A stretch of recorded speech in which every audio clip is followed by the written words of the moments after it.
What I learned after living in Turkey for 2 years, actually a bit more, but let me tell you. Food. We're gonna talk about cats a bit later, but we will. So, Turkey made me feel as if I came from a poor country with no agriculture whatsoever. I mean, I knew that cuisine was absent, but I was baffled the first time I experienced sweetness of pepper. I I always thought that the reason like why we're using all the salt spices is because like pepper is neutral, like you cannot feel anything when you're just tasting. So here's an example what I mean. I wanted to show you a pepper, but I have only tomato, and this is an example of my old habit, which is never buy a lot of vegetables or fruits. Like, what's the point? It would never come to your mind to buy 1 kg of tomatoes, for example. What a waste of money, because the next day all of them are gonna be rotten. I mean, I don't know how they are storing them in supermarkets, but every time when like I used to buy more tomatoes than I need for my I don't know, for my dinner, and the next day they're gonna be rotten. That's all. That's your fate. You always need to buy limited amount of vegetables or fruits, otherwise they're gonna be just wasted. That's all. It would never come to your mind to leave your fruits on a plate.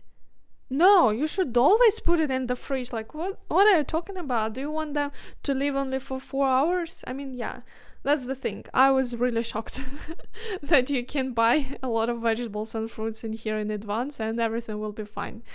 That's quite interesting. Could never understand how people can have long conversations about food. Like, what are you talking about? Are you discussing 10 different ways how to cook porridge with milk, water? What are you talking about? But now I see, now I understand. Not only do I taste food, I know that it can be not only salty and or neutral, it can also be sweet, which is kind of weird.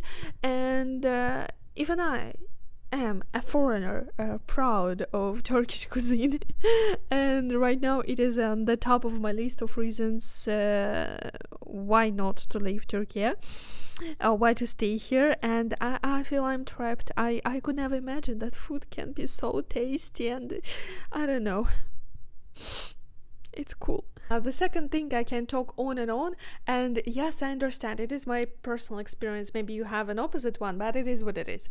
So I was shocked that complete strangers can help you, a foreigner who is ruining an economy.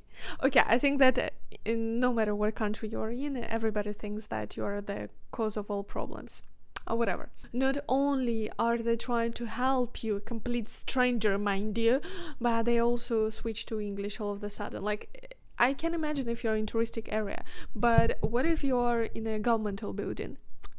I imagine everybody to spit on my face because of my bad Turkish, and that I am wasting their money, wasting their time, excuse me, using Google Translate.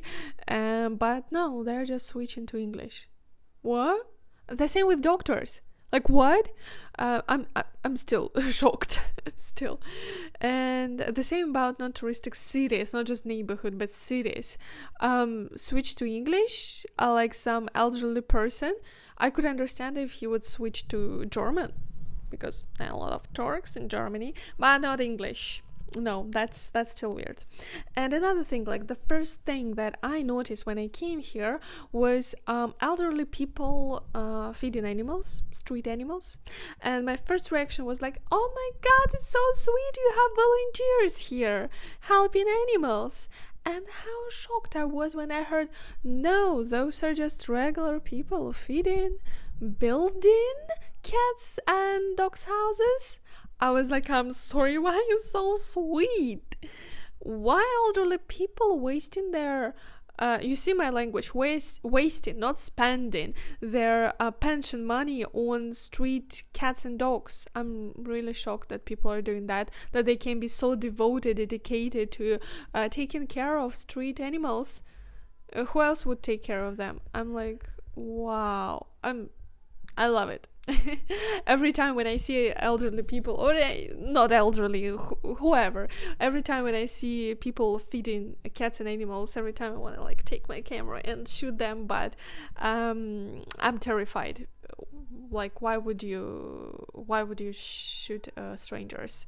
I know now it's not the best example, it's rainy, but my point is that I'm really happy I do not need to wear multiple layers of clothes 9 months a year. I just replace my winter coat and other stuff with just a hoodie. That's wonderful. And another weird thing as for me is that you can see sea in winter. It's not ice, yeah, it's liquid, real sea in winter. You cannot swim still though, because it's too cold, like +5 is too cold for swimming. That's kind of weird to me, but yeah, that's nice. Weather is mostly nice. Food again, or try to be more precise.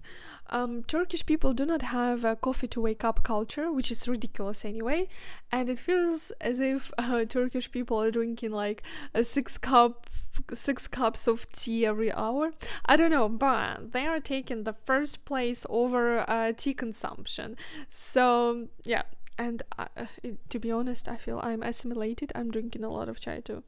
So, and I find it so adorable when I see Turkish elderly shop owners drinking chai and playing tavla.